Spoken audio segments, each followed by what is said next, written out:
Oke guys, balik lagi sama gua di sini. Jadi di video kali ini gua mau ngasih info kalau Apple tuh baru aja ngerilis iOS terbaru mereka, yaitu iOS 17.1 Beta 2. Yang mana ini adalah lanjutan dari 17.1 Beta 1 yang udah dirilis sama Apple di minggu kemarin. Biasanya Apple tuh ngerilis iOS beta itu sekitar 2 minggu sekali ya. Tapi ini tuh baru seminggu udah dibuatkan lagi oleh Apple. Feeling gue sih mereka mau ngebut untuk perbaikan isu overheat di beberapa pengguna terutama di iPhone 15 series. Walaupun gue nggak ngalamin ya untuk overheat ini, tapi paling nggak buat pengguna di luar sana mungkin bisa terbantu dengan updatean ini. Oke, nggak usah berlama-lama, langsung kita bahas aja. Di updatean kali ini gue menggunakan daily driver gue sendiri yaitu iPhone 15 Pro. Jadi sebelumnya di 17.1 Beta 1 juga gue pakai iPhone 15 Pro ini. Kalau kita cek di sini untuk size-nya itu nggak muncul ya karena gue ini udah terlanjur download. Jadi di pengaturan gue tuh settingnya auto download.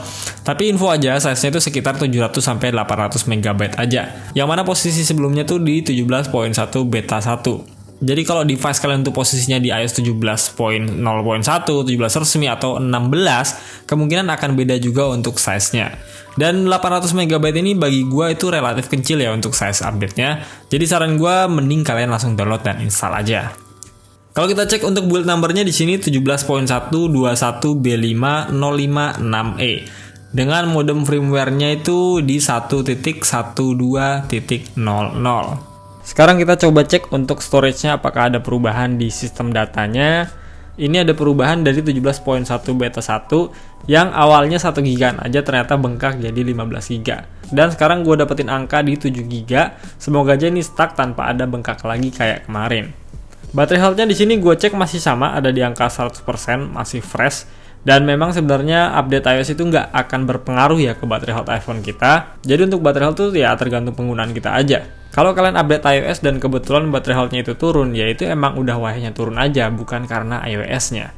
Next untuk Geekbench score-nya, sebelumnya gue udah tes juga di iOS sebelumnya 17.1 Beta 1. Jadi di sini ada CPU history-nya barusan gue cek untuk yang 17.1 Beta 2. Gue dapetin single core-nya tuh di angka 2945 dan multicore-nya di angka 7340. Ini tuh ada peningkatan sedikit dibanding iOS sebelumnya 17.1 Beta 1, yang mana kemarin tuh gue dapetin di angka 2933 untuk single core-nya dan juga 7303 untuk multicore-nya. Lalu untuk GPU-nya gue mendapatkan di angka 27.299, berbeda dengan GPU test yang ada di Beta 1 kemarin, yang mana gue dapetin di angka 27.336.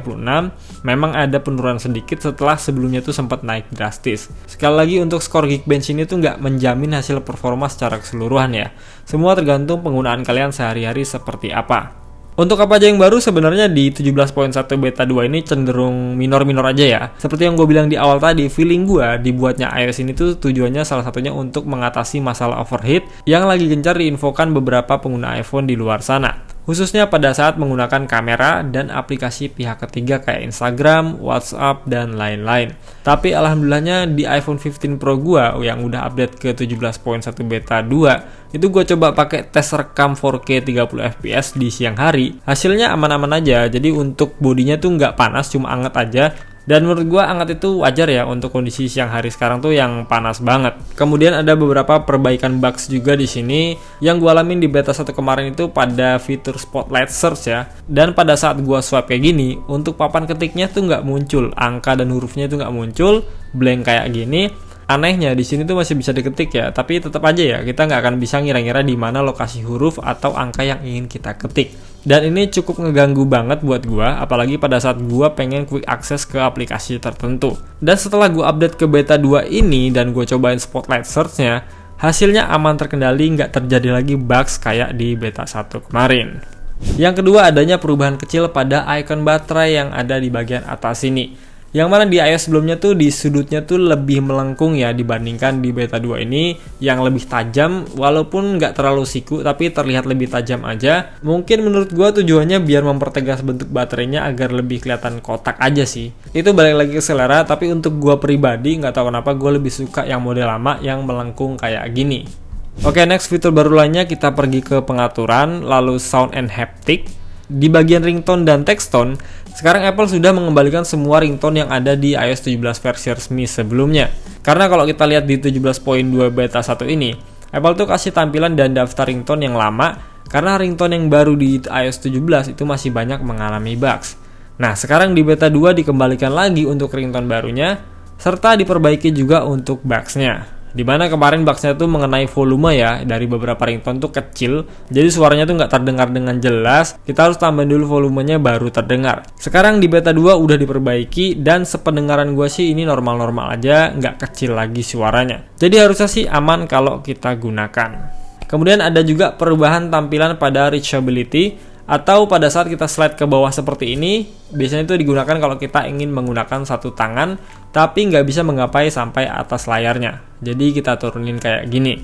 Nah, di bagian blanknya ini sekarang diubah warna menjadi hitam ya, yang mana sebelumnya itu mengikuti warna dari wallpapernya. Untuk perubahan ini jujur gue lebih suka yang blank hitam, biar semakin menandakan perbedaan antara foreground dan juga background.